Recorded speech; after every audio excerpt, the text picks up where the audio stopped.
Ryan, thank you so much for joining me for another session back by popular demand. And thanks for your firm's partnership over the last year or so. And yeah, excited to have the opportunity to chat for a little while. Yeah, excited to be here. Thanks. Excellent. I think our topic for the day is around vCISOs and how they can best guide their clients through successful audits. We see a lot of folks these days choose to opt for some sort of security consultant that they work with.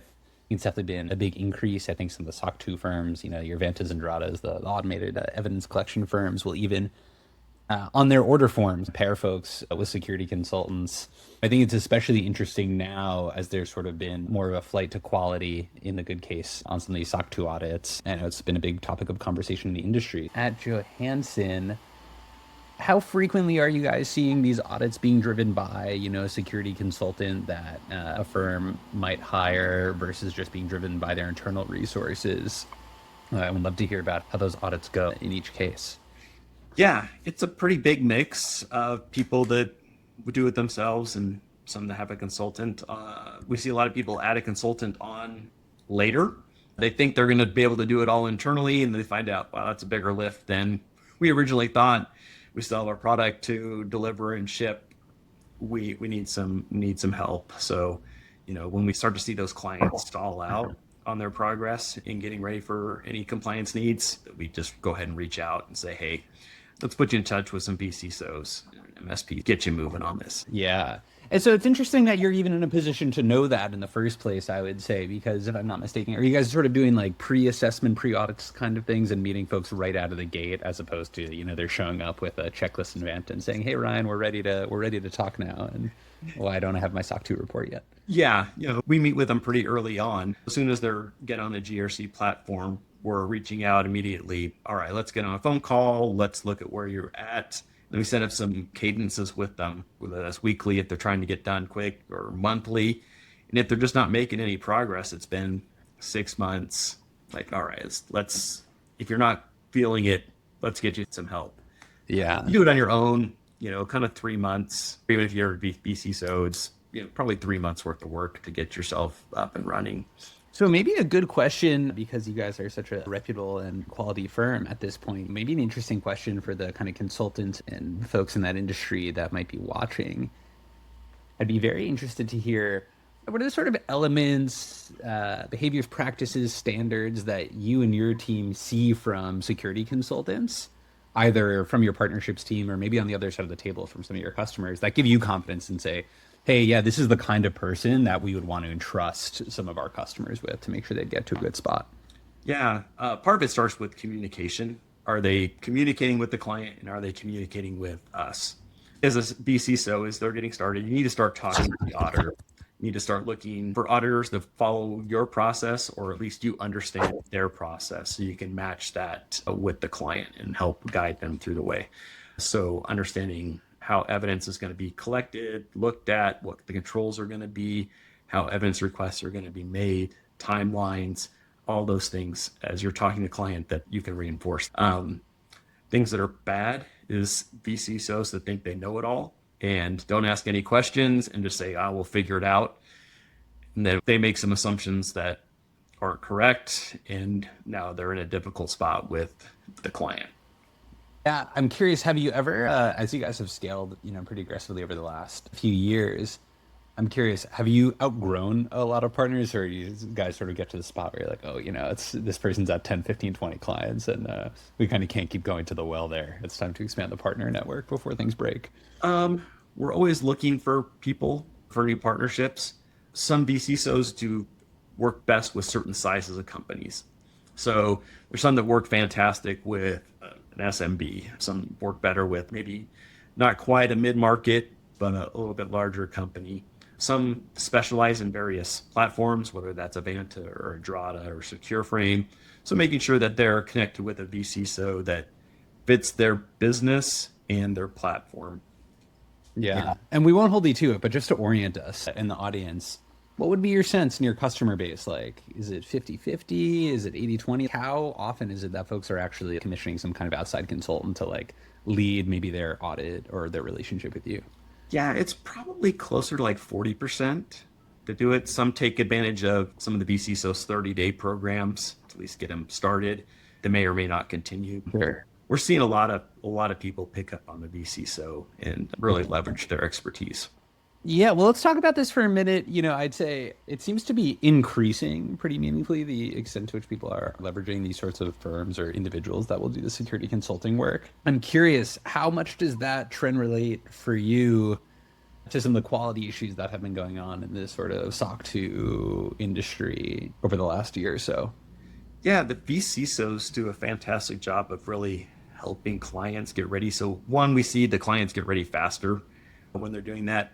They also have a good pulse in the marketplace that they want a good auditor, they want a good audit because it reflects on them.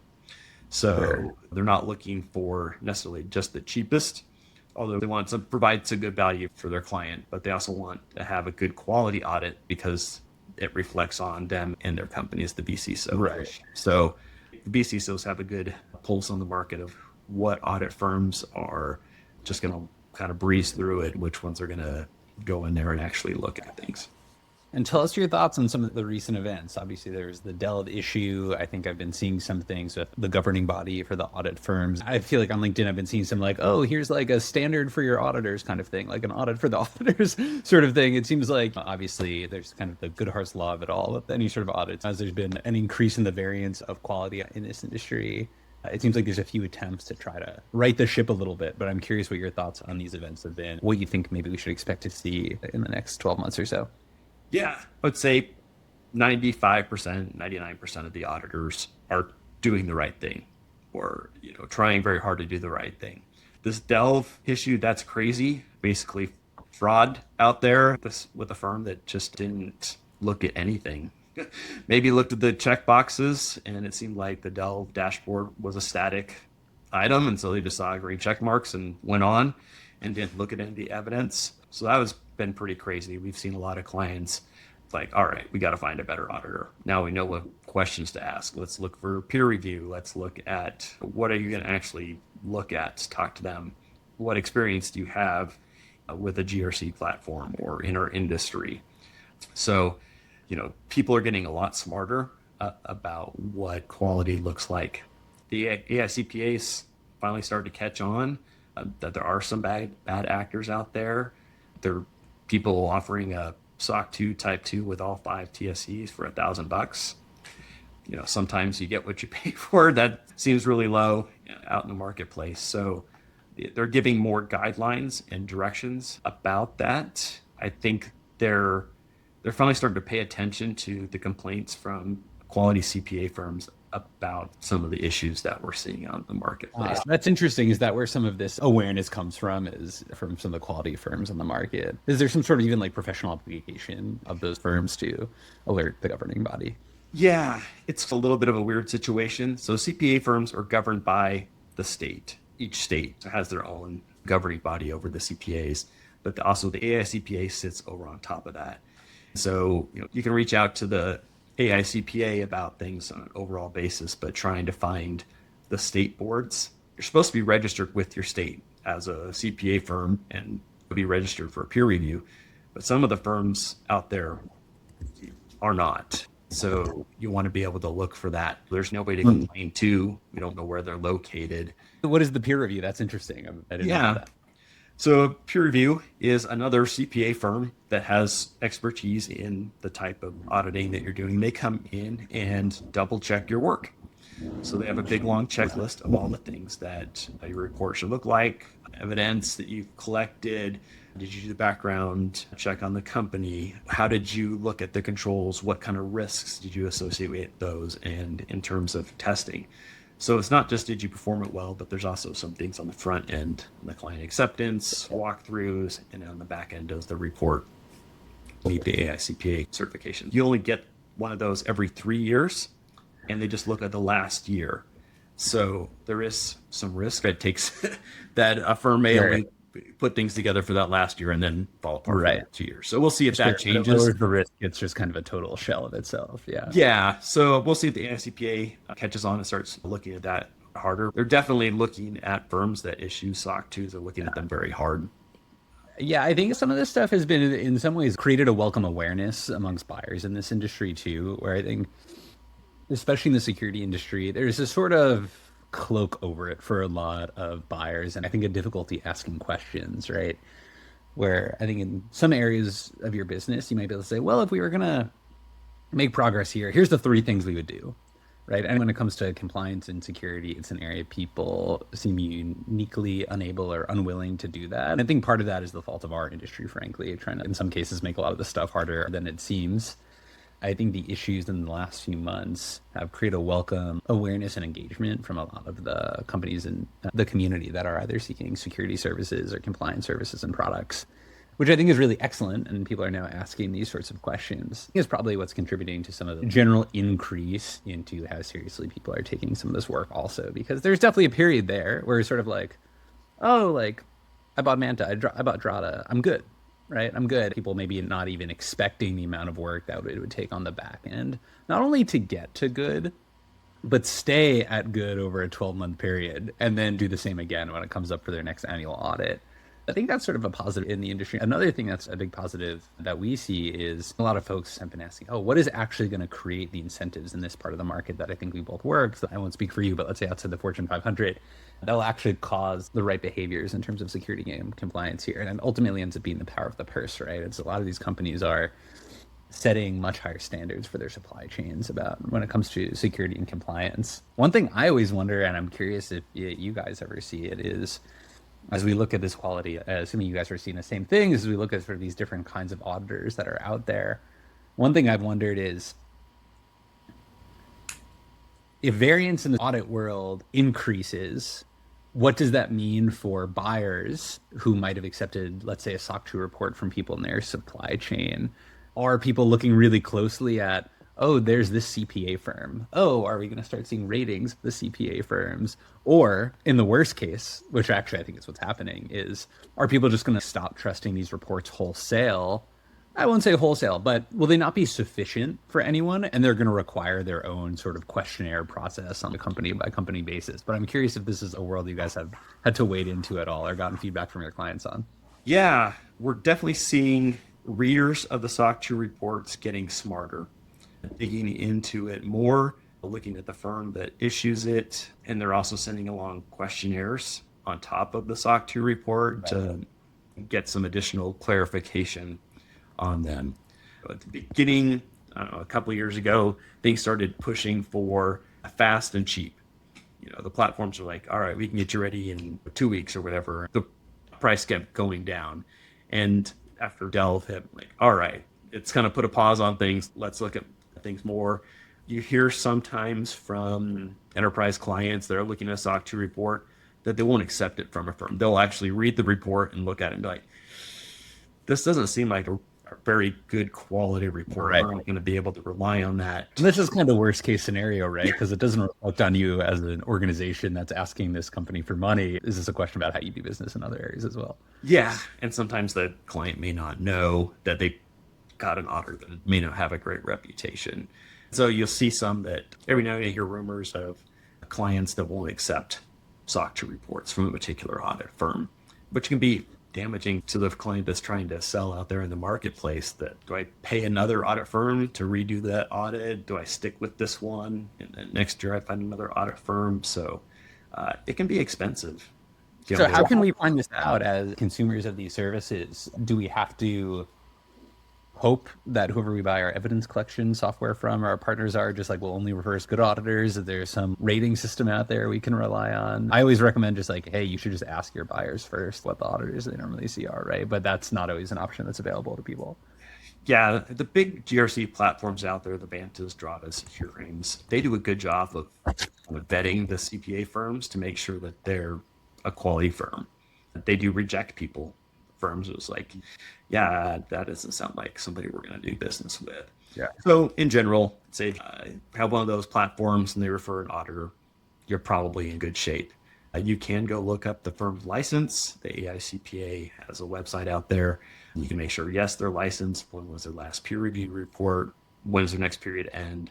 So you can kind of get an idea about that. Feel free to ask the firm, hey, when's your last peer review? When's the next one coming? Good buying questions. Yeah. just ask them how they're doing. Yeah, that's great. One other question, just going back to something you mentioned, common kinds of firms you find yourselves referring your clients to, and they're having a little trouble getting out of the starting blocks. Sometimes consultants, sometimes MSPs. What are the kinds of things that you might be seeing that might send you one way or the other? It's really about asking the client about what they need. Some already do a lot of things pretty well, and they just need help with the compliance. Like, all right, that's probably a BC, so need help with getting everything in place. They need some MDM software. They need help configuring their system. All right, now you're probably looking at an MSP. We'll ask the clients what it is they're looking for, and sometimes they don't know. Like, okay, here, try a vCISO, try an MSP. You pick what's best for you and go from there. On our side, we don't really care. We just want what's best for the client. Yeah, exactly right. Let's explore this for a moment. So you get the client to the right partner, or maybe they came in a pretty good spot. Let's fast forward a year after the initial audit, and then people realize, oh, this is an annual thing. Okay, here I go back to the Johanson group. I'm curious, what do you guys normally see in the second go around, the second audit? The majority of the time, are people still in a pretty good spot? Obviously, you don't see everything, right? Because if people are running around like crazy in the couple of weeks before they have to show up to you guys to get measured, right? Maybe things were looking pretty crazy. But yeah, tell us, how do those second audits normally go as compared to the first? Not as well. Let's say. Really?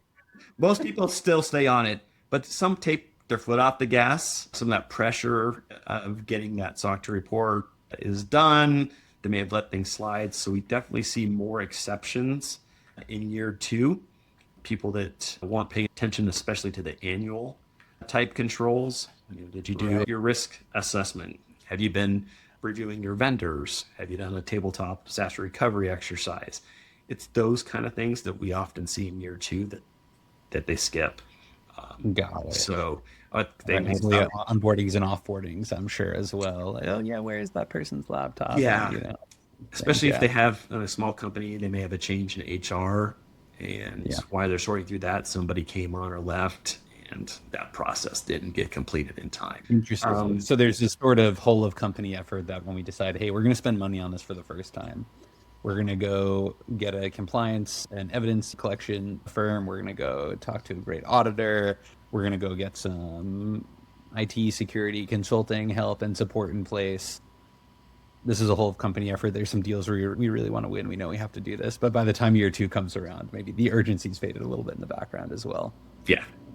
And how does that impact customers? Do they have the same 3-month window to remediate it? If you missed something 6 months ago, you missed it, and it's going to show up on the report. Yep. It's going to show up on the report. There's not a remediation period. It is what it is. So you're stuck with that for another year, unless you want to go through another audit. Then you're going to explain to your customers, like, hey, you had a year, and now we're back at 3 months or 6 months. What's going on? Sure. So I guess this underscores the importance of when people stand up these technical controls, these security controls, and these processes in place. In year 1, that first 3-month audit period is important, but that's almost the easy stuff. Continuous compliance and the ability to stay good over time and actually operationalize some of these processes and measure the right things can end up getting people in the second go around. Yeah. Especially these vendors are doing annual reviews too. So at your renewal, they ask for you as well. And right, you don't want to show that you're kind of trending downwards when it comes to this stuff. Yeah. You're going to have to answer a lot more questions if they start seeing exceptions or they see a qualified opinion. Sure. You're going to be ready to answer some tough questions. That's a good note for the audience, right? Because there's so much urgency and normally we spend so much time with clients at this initial moment when it's like, hey, we kind of got to go from 0 to 1 here pretty fast. But for most of the startups that we probably see on a day-to-day basis too, year 1's important and critical. But year 2, they'll probably onboard 3 times as many customers, right? And that's not when you want to start being dogged by these issues and by having missed the boat on some of these basic things that you promised your customers you'd implement. Yeah. So what do you think the role is for some of the consultants and MSPs you work with here in that? Do they end up on annual retainers with the customers that you work with? Do they drop parachute in for 3 months and then, when it's a month before audit number 2, they come back in? How does that look? Kind of a mix. Good ones see the value in the vCISO and MSP helping them stay compliant all the way through. So they'll not just stick on for the first 3-month free period or just get them through the first audit.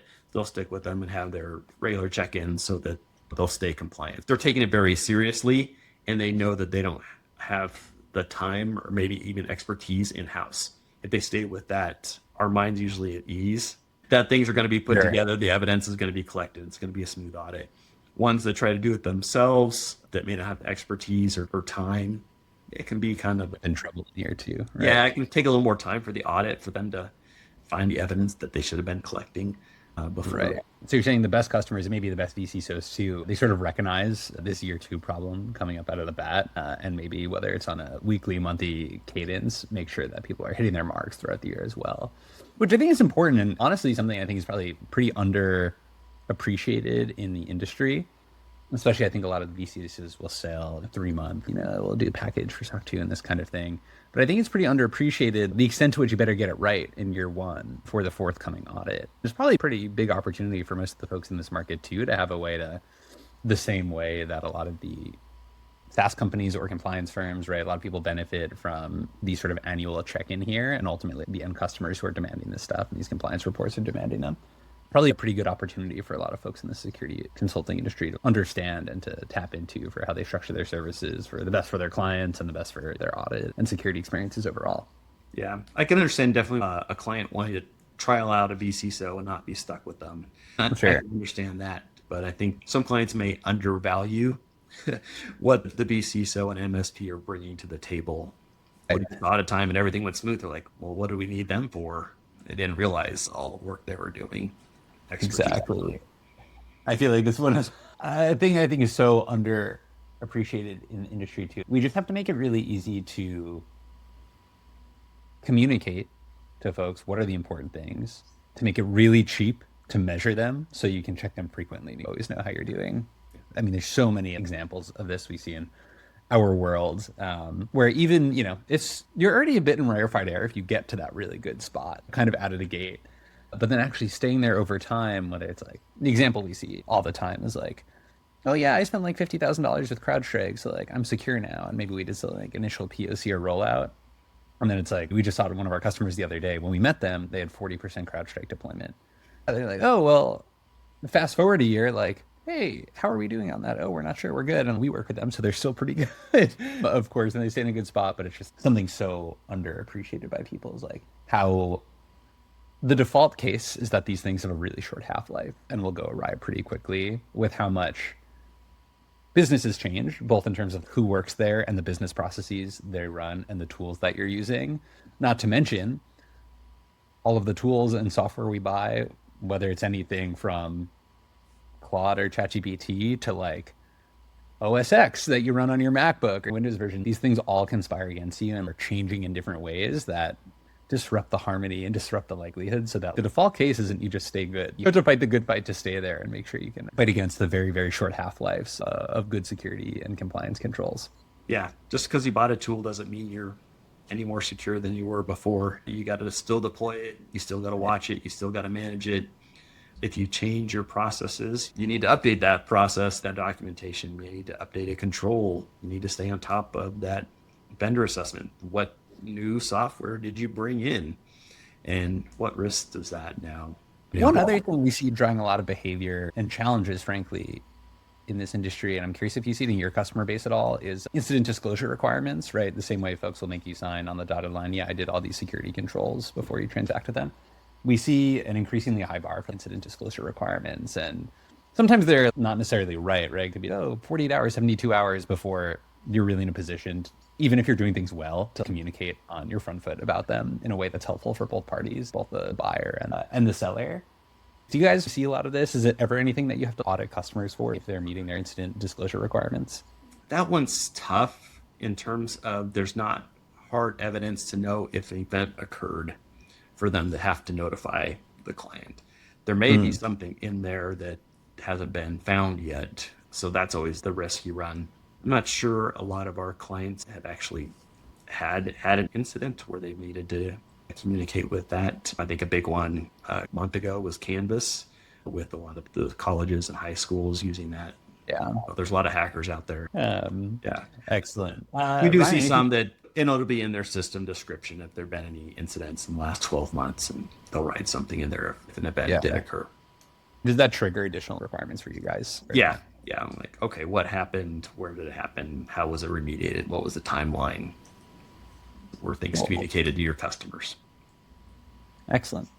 Um, Anything else I should ask you about, Ryan?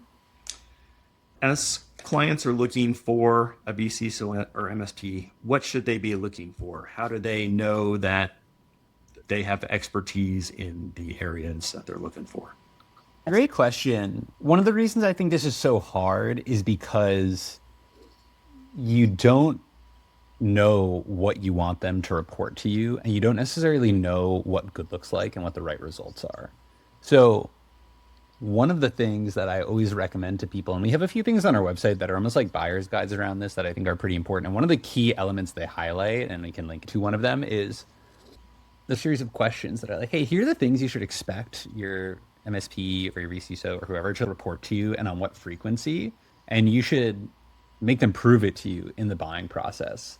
So one good example, and one really common pain point we hear from people is like, oh yeah, there's claims that folks are implementing all these things for me, but I have no way to verify it. I actually think one of the unique things in the security industry is like it's really hard to verify the claims people might make in something that you're not an expert in, especially when they're proving a negative. But it's not always, right? So they should be able to authoritatively demonstrate to you, yes, one of the key controls is disk encryption, and across our customer base, here's the total percent of people that meet that control.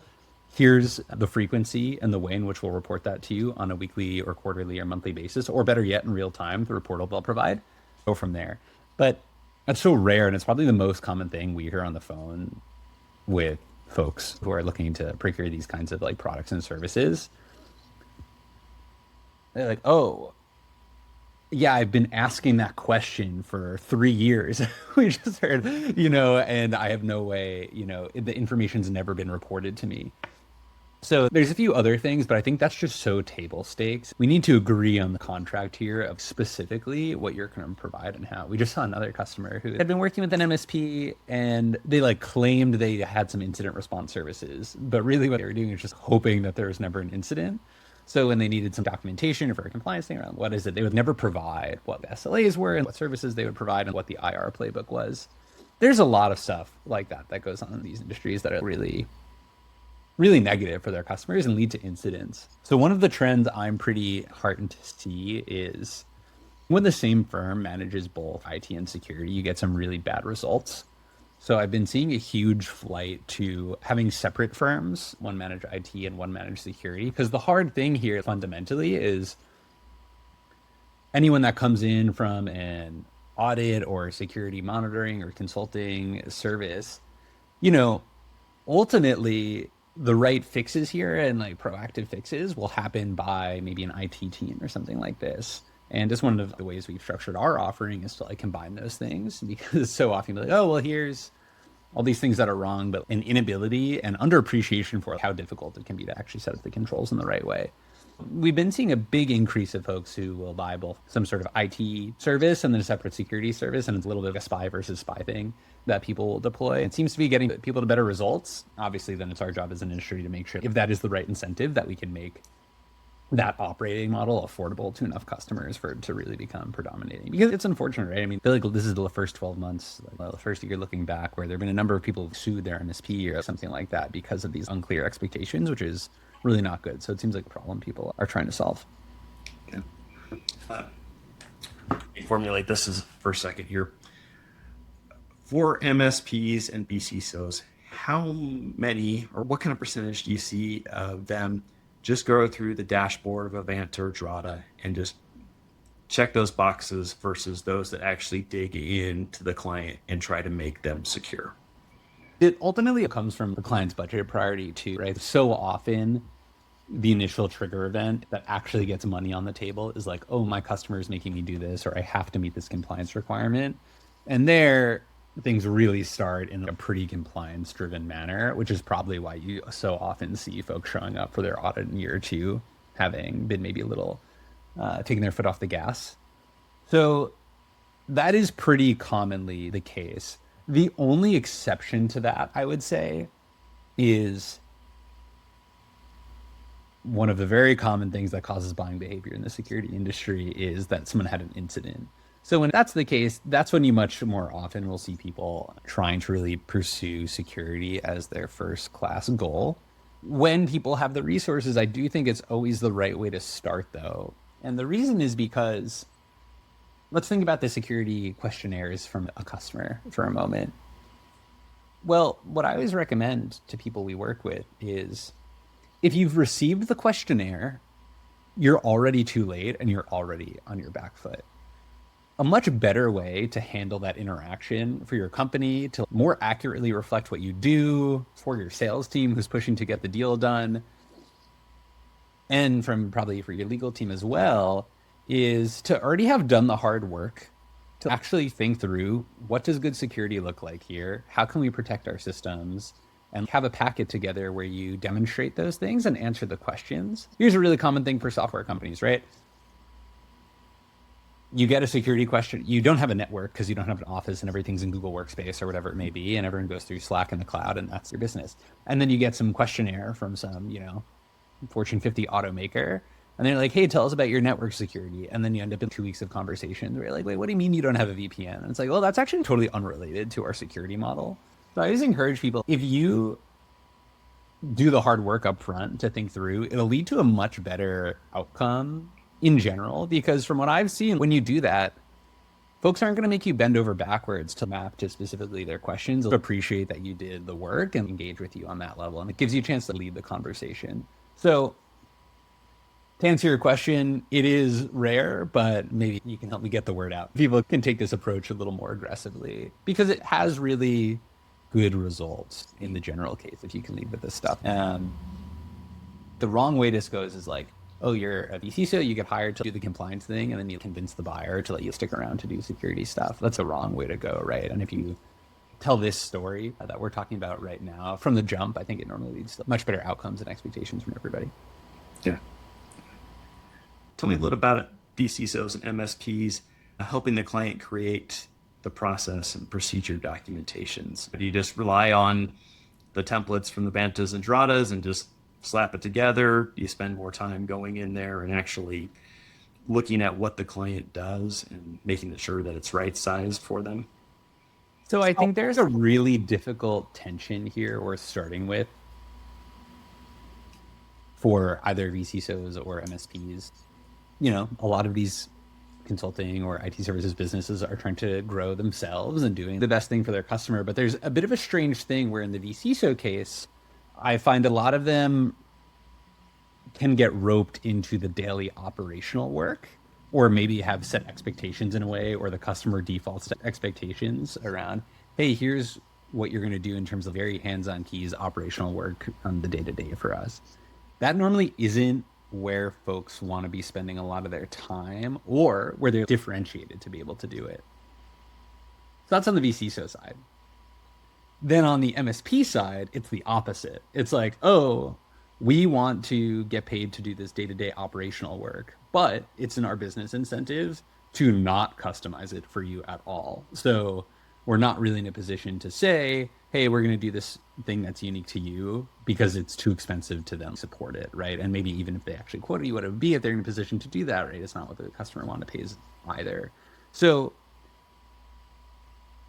I think at the cost that a lot of the services are in the part of the market that we both serve, you get into this weird spot where on one hand, it's not in the vCISO's interest to be too entangled with the daily IT and security operations of the company. And on the MSP side, it's not in their incentive to be able to do the unique strategy things that actually might result in them doing unique and differentiated work for each customer. So I think that's a pretty difficult and structural tension in the industry, which I guess to get to your question on how accustomed do these things get, it's like, well, not really that much, right? In either case. I think probably the place where that is less true is in the sort of system security plans and documents. I think that's probably the place people do better, but in terms of policies and these kinds of things, it's probably much less the case.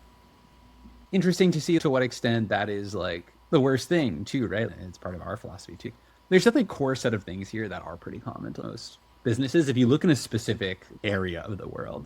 So in those cases, it can be okay, but yeah, it unfortunately ends up not being particularly in anyone's incentives to go too deep there. I'm curious, is this a tension that surfaces in your audits at all, where people haven't really gone the extra mile to make these unique to their companies? Yeah, this is one we usually see in year 2 that gets better. Year 1, they're based on speed. They need to get a SOC 2. So those take the template and kind of make it work. And then in year 2, as they're going up and actually updating that policy, they have more time to think about it.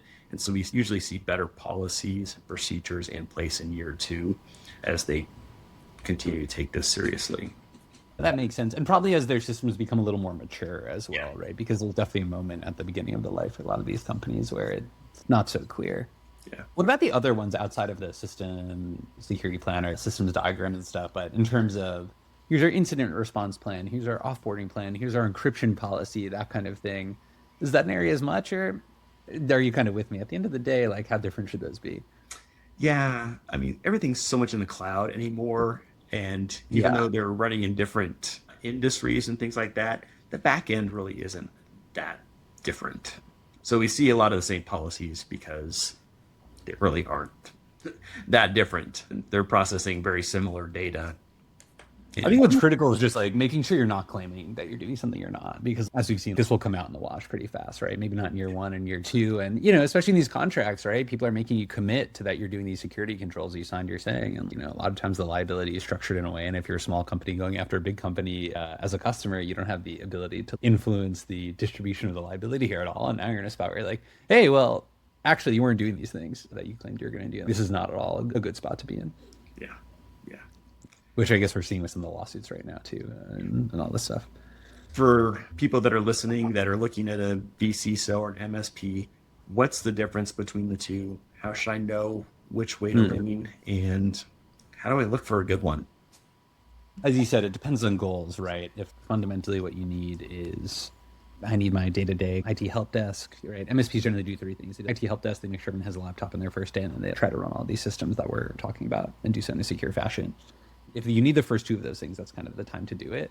You can get a lot of this for free if you set it up right and implement the right processes out of the gate and actually operationalize them. That's what I think is really the hard thing when looking at a VC. That's a question you need to ask yourself is this person going to throw a lot of band-aids on, or are they actually going to be able to engage in my team in a way that will recruit them in to see what the right processes are, to make the secure processes the default processes and the secure paths the default paths. If you think this is someone who can actually engage with your team to get them to see the light and move them in the right direction, I think that's the right thing to look for in anyone here, but especially in a security consultant that you might engage for your team. So that's probably my number one, especially because, the Silicon Valley companies where a lot of people have pretty strong engineering processes and cultures and opinions. There's definitely a class of very technical vCISOs who can engage in all these things. And there's very much a class of more business-oriented, non-technical CISOs who I think are better for a different class of company than these traditional Silicon Valley startups where you need to help people build the right systems and make the default path the secure path to actually get to a good spot here. So those are a few of the things I think about. But there's obviously this third category, which I think has been emergent from this like SOC 2 industry that's grown so much, is people who explicitly want to sell you SOC 2 readiness. And then, right, this can end up being a little bit more of like I just want someone to run Vanta for me. But at the end of the day, this is going to run up against like, hey, we actually have to change the way that we're doing some things. And is this person going to have the cachet, may not be the right word, but are they going to have the ability to influence the organization in the right way to change the behavior and have a strong enough command of the subject matter here to provide a good path? An example would be like, oh yeah, we can't use no Claude, no Claude because we don't have a whatever kind of agreement we need with them. And you go from there. And it's like, oh, you actually really need to have a much clearer yes and ability to appreciate the risks. And okay, if it's a 3-step plan to get from where you are to feeling perfect about it, let's just write down the 3 steps of those plans, which might be like, okay, well, there's this little area of actually critical workflows where we have to turn it off for. And in the other, like, we're just going to have these guardrails. And then, we'll solve this contracting thing to liven things, to make things a little safer over time. This is another sort of like black and white thinking thing I see in our industry a lot is folks, oh, it's either secure or it's not, right? It's like, oh, it's very yes or no. And there's not enough yes ands or no buts to make sure that people can actually have the right portfolio of risk when it comes to like security and IT and even compliance, right? Because I'd be curious if you'd agree, like, hey, when it comes to compliance time, it's okay to hold the risk in 1 or 2 areas where maybe you don't think the standard reflects what it means to run your business securely as well, and hold the risk there and see how it goes in the audit.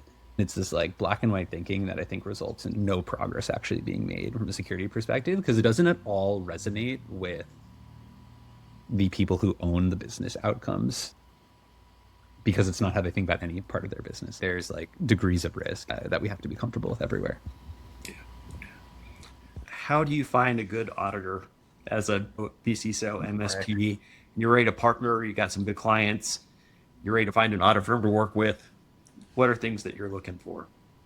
Well, hopefully you found yourself listening to the webinar and you can call up Ryan. But that's a good question. Is this someone who actually can first principles think about and apply the compliance standard to every company? Or is this someone who's going to be very check the boxy and is going to be insofar as where there are unique properties of the business or how we're approaching achieving the compliance standard that are right and faithfully meet the standard of the obligations, but are maybe different from the usual cookie cutter? Is it someone who will be able to have those conversations with us or not?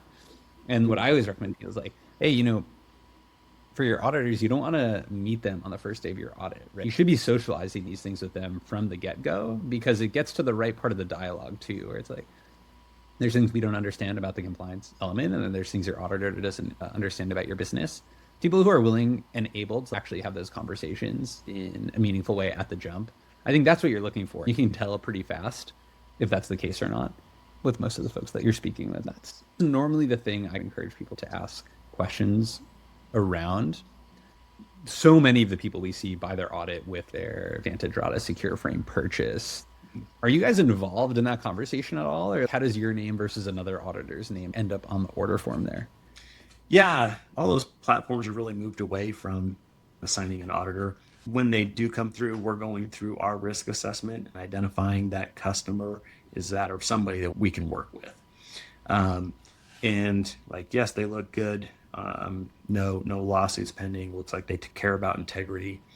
We want to set up a meeting with them and understand what it is they do, what's their client looking like, what's their environment look like, and tell them what the audit looks like. If you're going to go with Johanson Group, here's our process. Here's a customer success manager for you to ask questions to.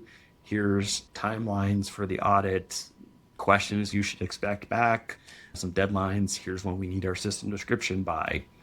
You know, make sure you have given us access into the system so that we can perform the audit. But we want to be upfront with that client. They just can't meet us at the end.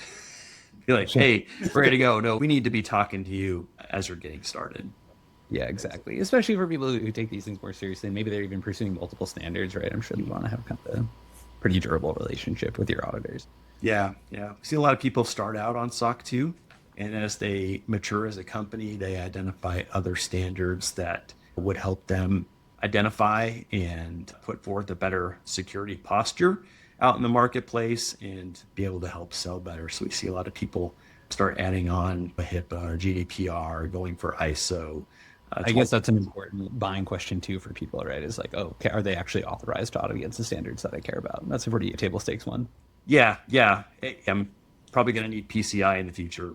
Do you handle this? Right. Or I'm getting ready to go into the government space. Do you do FedRAMP? Do you do CMMC? Right. So, yeah, someone to grow with. All right, Ryan. Well, thanks so much for spending the hour with us.